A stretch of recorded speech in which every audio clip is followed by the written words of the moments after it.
अस्सलाम वालेकुम प्यारे बच्चों। आज का जो हमारा टॉपिक है वो है Hitler's rise to power. Hitler किस तरह जर्मनी का डिक्टेटर बना।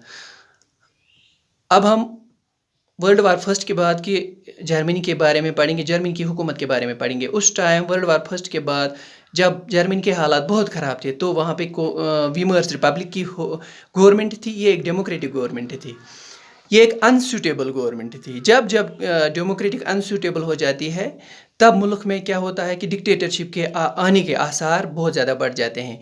यह अनसूटेबल क्यों थी? क्योंकि लोगों का इस पर भरोसा हट गया था, क्योंकि ये लोगों की जो प्रॉब्लम्स है उनका सोल्यूशन नहीं दे पा रही थी। तो यहाँ से हिटलर की कहानी शुरू होती है। हिटलर पैदा हुए 1889 में ऑस्ट्रिया में।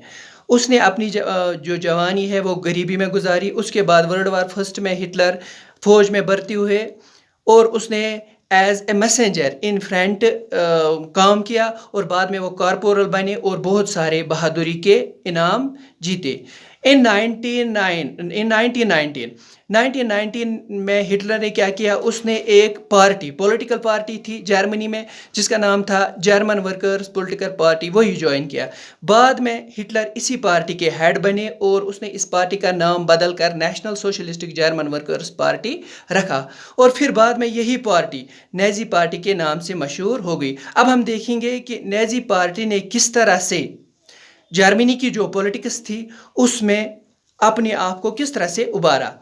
इन 1928 अगर हम जनरल इलेक्शंस की बात करेंगे, इन 1928 नाजी पार्टी ने जनरल इलेक्शंस में जो जर्मन पार्लियामेंट में जनरल इलेक्शंस हुए उसमें सिर्फ 2.6% वोट्स हासिल किए। तो उसके बाद जब ग्रेट इकोनॉमिक डिप्रेशन आया तो लोगों को लगा कि जो नाजी पार्टी के जो प्रोपेगेंडा इसकी पॉलिसीज़ थी, इसका प्रोपेगेंडा था, लोगों को उस पर भरोसा हुआ। उनको ये लगा कि नाजी पार्टी हमें एक अच्छा फ्यूचर दे सकती है। लोग इससे बहुत ज़्यादा मुतासिर हुए। नाजी पार्टीज़ की जो पॉलिसीज़ और प्रोपेगेंडास थे उनको लगा इसे हमें एक अच्छा फ्यूचर मिल सकता है। तो नाजी मूवमेंट एक मास मूवमेंट बन गया और नाजी पार्टी जो थी बहुत पॉपुलर, ये बहुत पॉपुलर हो गई। इन 1932 अगर हम 1932 की जनरल इलेक्शन की बात करेंगे जो जर्मन पार्लियामेंट में हुए तो उसमें नाजी पार्टी को 37% वोट्स मिले। इस तरह से नाजी पार्टी एक लार्जेस्ट पार्टी बन गई। तो ये थी यहाँ तक नाजी पार्टी की कहानी कि किस तरह नाजी पार्टी ने जर्मनी की जो पॉलिटिक्स है उसमें अपने आप को उबारा। ऐसा माना जाता है कि स्पीच सबसे बड़ा हथियार होता है और Hitler was a powerful speaker. Hitler एक पावरफुल स्पीकर था। वो अपने बातों से, अपने पैशंस और वर्ड्स से लोगों को क्या करता था? लोगों को बहुत मुतासिर करता था। वो लोगों में अपना सपोर्ट जगाता था। जब जर्मनी में जब जर्मनी में बहुत ही बुरे हालात थे तब हिटलर ने लोगों को वादा किया है कि वो जर्मनी को इन हालात से बाहर निकालेगा और जो वर्सेल्स ट्रीटी थी उसका बदला लेगा। अगर उस लोगों ने उसको जिताया तो वर्सेल्स ट्रीटी का वो बदला लेगा और जर्मनी को एक स्ट्रांग नेशन बनाएगा। तो सबसे बड़ी बात यह थी, सबसे इम्पॉर्टेंट बात इसमें यह थी कि उसने वो लोगों से ये वादा किया वो बेरोज़गारी ख़त्म करेगा और जर्मनी पे जो फॉरेन इन्फ्लुएंस था उसको कम करेगा। तो इस तरह लोग हिटलर को सेवर मानते थे।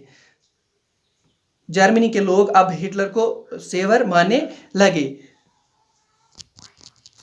इस तरह से हिटलर को लोगों का सपोर्ट मिला और हिटलर कामयाब हो गए। हिटलर को 1932 के इलेक्शंस में हिटलर की पार्टी एक लार्जेस्ट पार्टी बन गई। तो हिटलर ने अब क्या किया? हिटलर पावर में आने के बाद हिटलर ने जर्मनी से पहले डेमोक्रेसी को हटाने के बारे में सोचा।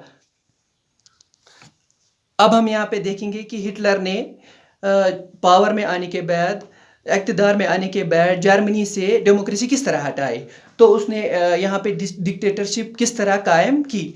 ऑन 13 जनवरी 1933 में क्या हुआ? प्रेसिडेंट जो थे जर्मनी के जिनका नाम हिंडेनबर्ग था, उसने हिटलर को चांसलरशिप ऑफर की। اس نے ہٹلر کو جرمنی کا چانسلر بنایا. چانسلر کس کو کہتے ہیں؟ Highest position in the cabinet of ministers. Having acquired power میں آنے کے بعد اس نے کیا کیا؟ سب سے پہلے اس نے ڈسمنٹل ڈیموکریسک سیٹ اپ، اس نے ڈیموکریسی کو کل کیا اور ڈکٹیٹرشپ اسٹیبلش کیا. ان فیبروری، اسی سال فیبروری 1933 میں کیا ہوا؟ جرمن پارلیمنٹ بلڈنگ ہے وہاں پہ آگ لگ گئی. German parliament building got burned down. اس سے کیا ہوا؟ اس سے ہٹلر کا جو کام تھا وہ آسان ہو گیا. اس سے کیا ہوا؟ The fire ڈکری of 28 February 1933. اس سے کیا ہوا؟ انڈیفینٹلی سسپینڈڈ سیوک. اس سے سارے جو سیوک رائٹس تھے، اگر ہم بات کریں گے سیوک رائٹس کی، یہاں پہ آتا ہے freedom of speech, freedom of press یا فریڈم آف اسمبل. جو ویمرس ریپبلک اپنے سٹیزن کو گارنٹیڈ کرتا تھا، جو دیتا تھا، اس سے تمام سسپینڈ ہو گئے. تو ایک اور پوائنٹ یہاں پہ ہے اس کا، on 3 March the famous enabling act. اس نے 3 مارچ 1933 کو ایک فیمس ایکٹ پاس کیا جس سے اس نے ڈکٹیٹرشپ کو اسٹیبلش کیا. کس میں؟ جرمنی میں. اور اس نے تمام پارٹیز کو بین کیا. banned all the parties and trade unions except نیزی پارٹی and its affiliations. صرف نیزی پارٹی الو تھی اور اس کے affiliations تھے. اس نے کنٹرول کیا کس پہ؟ آرمی پہ، میڈیا پہ، اکانومی پہ اینڈ جوڈیشری پہ. آج کے لیے اتنا ہی کافی.